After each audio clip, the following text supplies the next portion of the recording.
And we have a backlog of listener questions to get to. I did a bunch of blogging.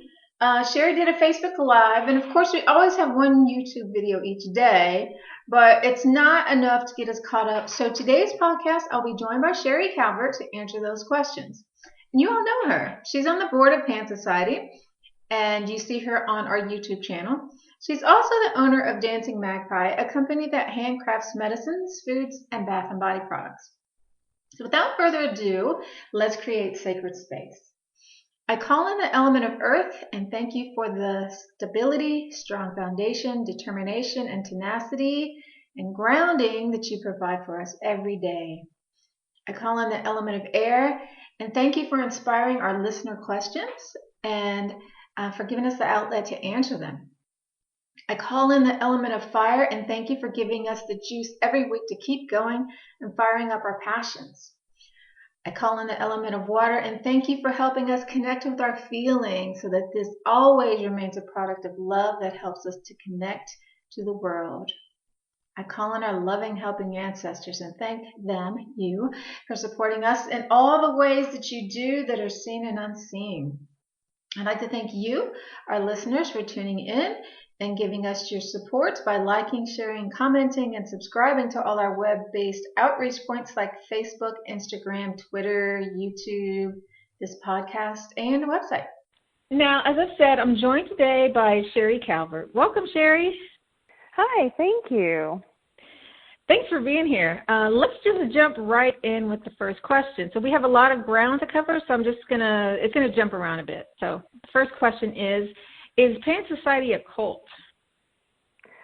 No, I definitely would not call it a cult. We don't have charismatic leaders who are asking for money or trying to do harm to people or anything like that. It's just a meeting place and a group of people that believe in animism and have the same ideas.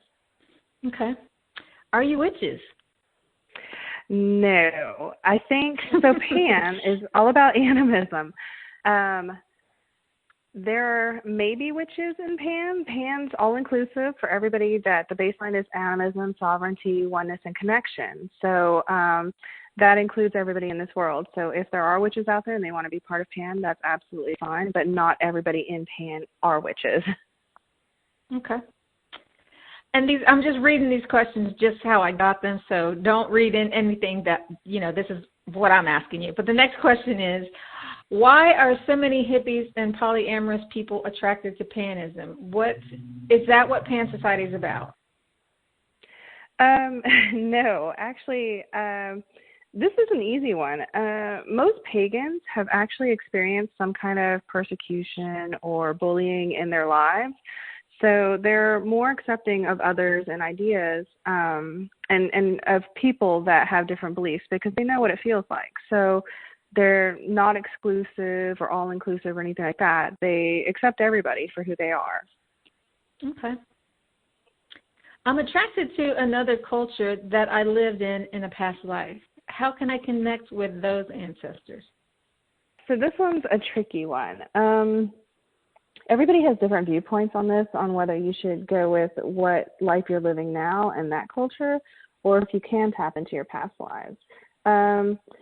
If you've done ancestor work and you've tried to reach out to them and they're not connecting with you, maybe that's not a route you should be going down. But if you are doing ancestor work and you're following all the ways that you've tapped into the ancestors from this lifetime, maybe that's just a sign that they're not for you here and now in this lifetime. Okay. I'm attracted to shamanism, but heard that I need to stay away from Michael Harner's books. Is there a path that you would recommend instead? So this is a tricky question. Michael Harner opened up core shamanism, which is what he created, him and Sandra Ingerman. And it took elements of shamanism from other cultures. It took shared elements and made them accessible to everybody else. It took out and this is just my personal opinion, so take whatever you want from it, but it took out the ancestor element and the cultural element that's attached to it. So basically it's the watered down version of shamanism or shamanism techniques. I think that you have to talk to your ancestors about whether you want to approach shamanism from that perspective, if it's even accessible to you at all, because not everybody's going to be tapped to be a shaman. I'm not saying that you maybe not use any shamanism techniques in your life, because I think you can, but it doesn't hurt to have information, but also be very discerning about everything you read. Okay. I have some strong opinions about this, too. I think you covered that beautifully. I was like, just itching to say something, but I think you did a great job, so I'm going to move on.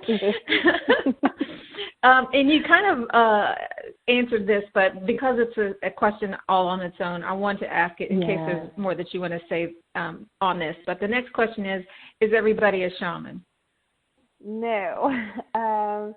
We can all practice shamanistic techniques or shamanic techniques, but to be a shaman, there's way more to it than that. I think people don't understand that it's not something we want to be. It's a hard position in life. And back when we had tribes and tribal communities, they were the healer, but they weren't revered. They weren't, it wasn't like a high position to have, although they were respected and taken care of.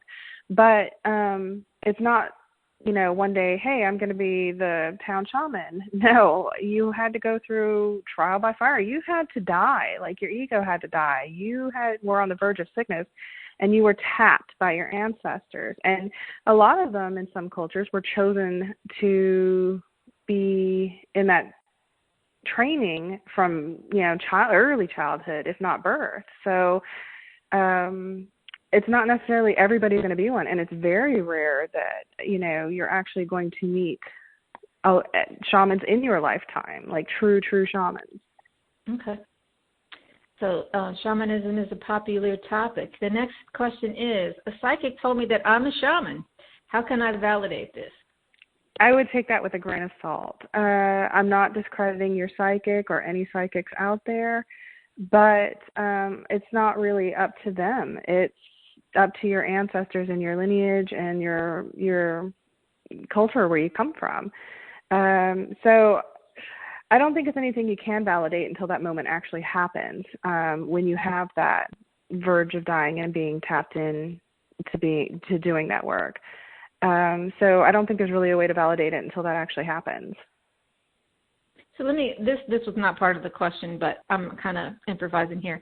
So I've heard lots of people say this too. So what if they already had some sort of quote unquote dark night of the soul, and that's how the psychic is interpreting that experience?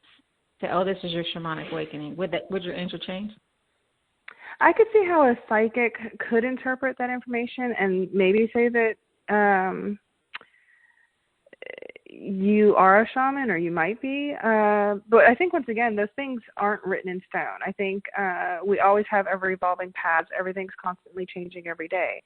So they might see that there's a possible path for it, but until your ancestors tap you, it's really not anything you can validate. Or once again, I would take that with a grain of salt. That it's a possibility and maybe be open to it, but until that day happens, there's no certainty. Okay. What's the PAN position on assisted suicide? Oh, you know what? Actually, I don't know what a PAN's position is. What's your position? All right, so let me think about this. Personal opinion here. PAN doesn't have, as a whole, a position on it. So this is totally my personal position. Starting off with, once again, all life on this planet is sacred. But these are personal choices. These are, we may never, ever know the pain that someone else is going through. So it's not up to us to decide for them. I think it's up to them. Like, once they've experienced it, what they're going through, how long they've been going through this. And it's up to us to honor and respect their choices. I would agree with that too. My own personal opinion. And I read that there are some animist societies up north, like where it's cold all the time. And when there's not enough food, there would be people who would basically go out and freeze to death so that the others could have food. And usually those are elders. So it's not assisted suicide, but it's certainly hastening the natural process of death. And, who's to judge? If it's for the survival of the tribe, is it a good thing? People make choices for all different kinds of reasons. And, yeah, I think we don't have a official position on that. And I think it is up to you to decide. So, anyway, segue back. The next question is, I would love to go to a moon circle, but there isn't one near me. Is there something else that's similar? I would check all possible places, and if you have checked meetups, meet-ins, Facebook, everything, and have not found a local moon circle, there are similar kind of groups, but not exactly. They all have their own spin on things, and you can look for those, the wild women circles or red tents, or there's lots of them always popping up. There's new ones all the time, goddess circles. But I think one of the best things is do some research. Maybe start your own circle. Maybe you have a group of friends that are interested in this as well. And maybe it just starts with you and another friend. And then it grows from there, like learning as you go and then figuring out what works for you guys. So maybe try creating your own little circle. Yeah, I totally agree with that, especially doing it with a friend. I mean, then you have the vibe that you want. Absolutely. Okay. Next question. I live in the city. There isn't a lot of nature here. Can you tell me why you guys focus so much on nature and give me some ideas how to get that vibe when you live in the city? So panism and animism includes the spirits and energies of the trees, the plants, the forest, because we're all connected. And these are beings that are rooted into the earth, like deep roots into the earth, and their branches reach to the sky. So it's all encompassing. If you live in a city, fear not. Like, we have parks. You can have house plants if you desire. You don't have to if that's not your thing, and probably better not if you're not good at taking care of plants. But definitely, we have parks. You don't have to be in nature every day, but maybe take once a week and go to a park, go hiking to some state park outside of the city. You'll always get your fix somehow. And then you'll start to notice also when you visit offices and stuff like that there are plants in there that you can maybe sit next to as you're waiting for your dentist appointment or whatever. There's tons of ways to just get a little bit of nature every time. But I do recommend, on a lunch break or on a weekend, going to a park, taking your shoes off, walking around in the grass, or going hiking and enjoying a little bit of forest. Mm-hmm. Okay. How important is meditation to a spiritual practice? I don't find it easy. Is there something else I can do? For me, personally, meditation is extremely important because it helps me focus. And I think it does for others. So let's start off with meditation doesn't have to be the sit still for half an hour silent type. There are many different types of meditations. There's walking meditation, where just walking through a forest or on a trail somewhere or around a lake and just looking around, that's a form of meditation. Jogging is actually a form of meditation when you're focused on what you're doing at the moment. Or some people can just run and have the music and it clears their head and it helps them with whatever task that was bothering them all day. So don't think of it as the just, sit around quietly kind. There's also guided meditations, if that helps you, where you listen to somebody else take you on a trip or a journey and walks you through scenarios, and that could help. But it's always starting with baby steps. Meditation is practice.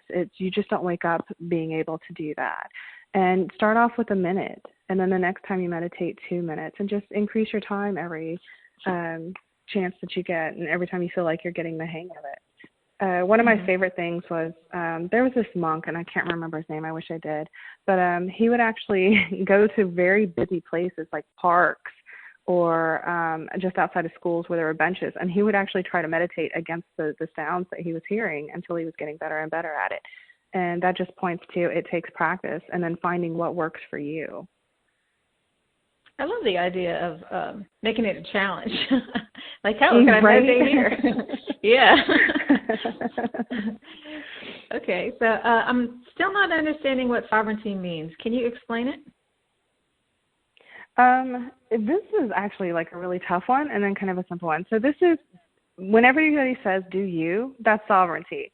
What your morals, your values, who you are, as long as you stick to those ideas, that's your sovereignty, and making sure nobody takes you out of that. But then also respecting everybody else's. So whether that's boundaries or belief systems, we all have our own sovereignties as individuals. And so that's basically what it is your individuality and who you are and what encompasses all of that. Okay. How did Pan Society choose the holy days? What makes these days special? So we didn't choose them. They were already there. Our ancestors kind of picked them. And then this is not them picking them. It's natural occurrences. The observances are, like, we actually have the summer solstice coming up on the 21st. This has been observed. This is the longest day of the year. We have more sunlight on this day than any day throughout the rest of the year. And our ancestors actually took the time to they noticed this and they paid attention to these days. So when the winter solstice comes up, and that's the longest night of the year, and then a lot of them are planned around, naturally occurring around harvest days, planting days, because they just followed the seasons and what, nature actually presented to them. And then they respected those and honored those. Okay. We get a lot of questions about this too. So the next one is, I'm an empath. I want to be in community with other people, but I pick up their stuff and it just becomes overwhelming. How can I be with my tribe when I can't tolerate people? So I'm assuming that tolerating people is their energies and what's oozing and not just the people personally. That takes practice. This is working up shielding. It's practicing putting up a barrier so that whatever other people are putting out is not coming onto you. And then this is also understanding that sometimes we don't have control of all the situations. So maybe the groups that you go to or the things you go to are smaller. I think also this one comes back to sovereignty as well, because sometimes you walk into a room and people just don't realize that they're just oozing their stuff, like they're stressed from the day or whatever stuff is happening, like drama in their lives or whatever, and they're just letting it all out. And we've all done that. We've all been guilty of just walking into a room and just, spewing out, oh, this day was horrible, traffic was horrible, and then not realizing that we're throwing all this stuff onto the person who didn't ask for it. So it's also being mindful of, us doing it, but also it's okay to ask, hey, I'm feeling this from you, and, maybe check in on that person if they're sending out a lot, but then also guarding your space, creating a barrier around you and making sure that there's a space for it. And then when you get to really know people, just say, hey, I'm vibing this off of you. Is there a reason? Or, is there a way we can find a middle ground of how far you're sending that out, and taking it day by day. Yeah. Yeah, I think this is a common problem. And I think sovereignty helps with that. Yes. The next question is, I like the ideas of Pan Society, but I realize I have lots of religious baggage and I'm not comfortable with rituals. How important is this to being an animist? So I'm sorry for the religious baggage, but I think in a lot of, and I don't know all the religions, so bear with me, but in most of them there is ritual in a lot of those. Catholicism's a big one, Yeah. Methodist. Mm-hmm. I don't think we realize that it's already there in our lives, like no matter where we go, even in schools, everything. Like there's daily ritual around everything. So I think it's taking out of your head what a ritual actually means to you, or what a ritual is and the elements of it. If you're not comfortable with rituals, that's fine. But we still have daily ones. Take your time. Like pick small ones that seem not as, much of a trial on you, and try with those. Daily rituals of meditating or something small, and then eventually working up to bigger rituals that involve what you're picturing of setting up a circle, having items out, doing whatever work. And then eventually you'll get comfortable with it. As far as the importance of, I think it's more about observing and being aware that they're there. And then naturally it all just falls into place. It's just being open about it and taking your time and doing what's comfortable for you. Mm-hmm. Yeah, I don't think people realize that 3 times a week you go to Starbucks, that's a ritual. And right. When you get up, the first thing, it is. And when you're brushing your teeth, the first thing you do, and taking a shower, that's probably a ritual. It's probably do the same thing every day. So, the coffee, I think it was a great answer. Yeah, everything. Yeah. So I love this next question. Do you have any advice on how to choose a drum for ritual purposes? So, see, this person is really thinking about all of that. So, I love that. I do love this question a lot, and because that's an animistic question. Because the answer is play with them, sit with them, talk to them. When you're browsing a store, if you actually have a store around you, which would be awesome, touch them, feel them, hear that tone. Does it resonate with you? The materials it's made of, resonate with you as well. Do you feel anything? Is there a connection with that drum? And if so, that's the drum for you. Drums talk too, and being mindful of that. The hard part is if you are not around, if you live someplace that doesn't have a store that has all of that, or it's just not easily accessible. If that's the case, maybe you should take a trip. Maybe find a closer, like a town that's close and has a store or has a place you can go to try them out. Also, another one that I don't think people realize, look for conferences or retreats that are coming around, because a lot of vendors come too. And you can try them out. So look for those, and you'll meet some great people that are, like-minded as you, and then you'll also have a chance to try things out. So it's not like a huge necessity to get it right now. Take your time, find the one that works for you, and then even if you have to travel or you have to wait for a retreat to come to you that has a vendor that might have the drum that's yours. Mm-hmm. Yeah, they also have them at powwows, and I would also say, think about the hide, because the hide of a deer has a different energy than the hide of a cow or an elk. So you might think about, what kind of energy do I want, or let it pick you. Yeah. So is it more powerful to do group rituals or solo ones? So this question, so powerful, like as far as energy or what you're manifesting or what you're trying to create, I think this can go all over the map because, you're always, it depends on the mood that everybody's in or that you're in. It depends on if anything's going on. I mean, there's so many factors here. It's hard to quantify, and it's not a contest either.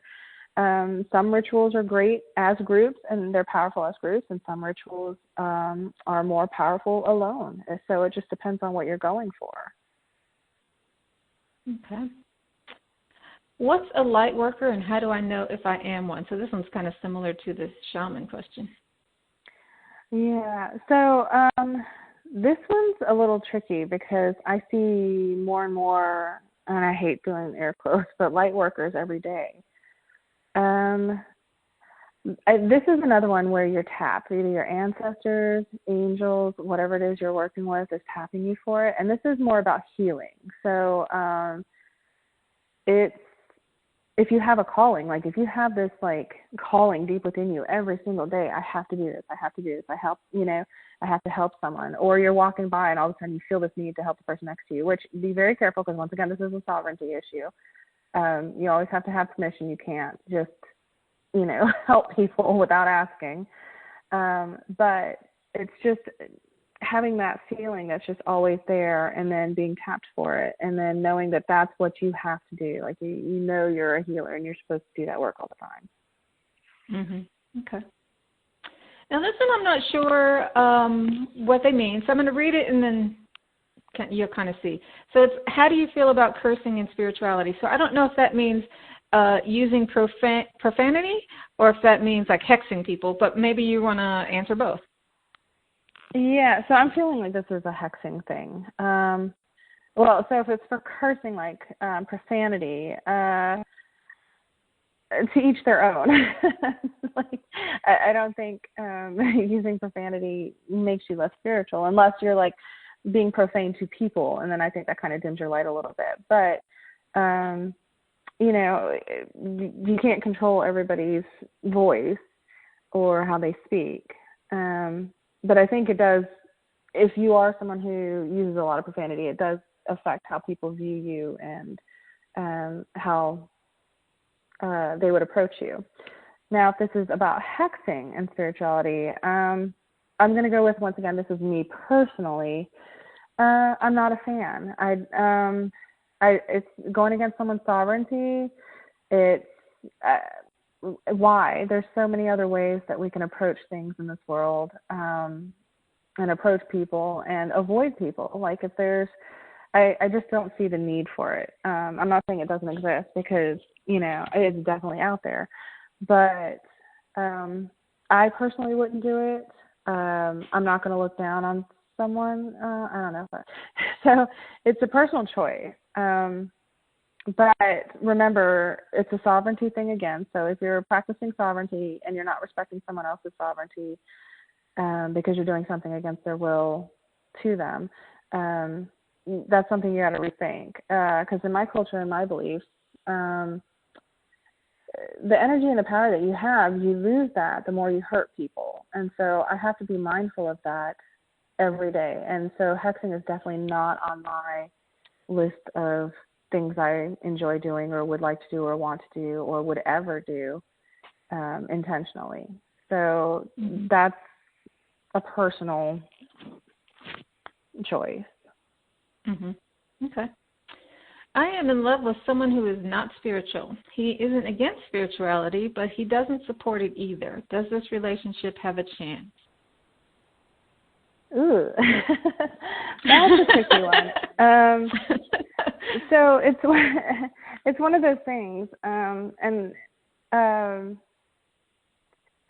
so this means that you might be going to retreat some things by yourself, or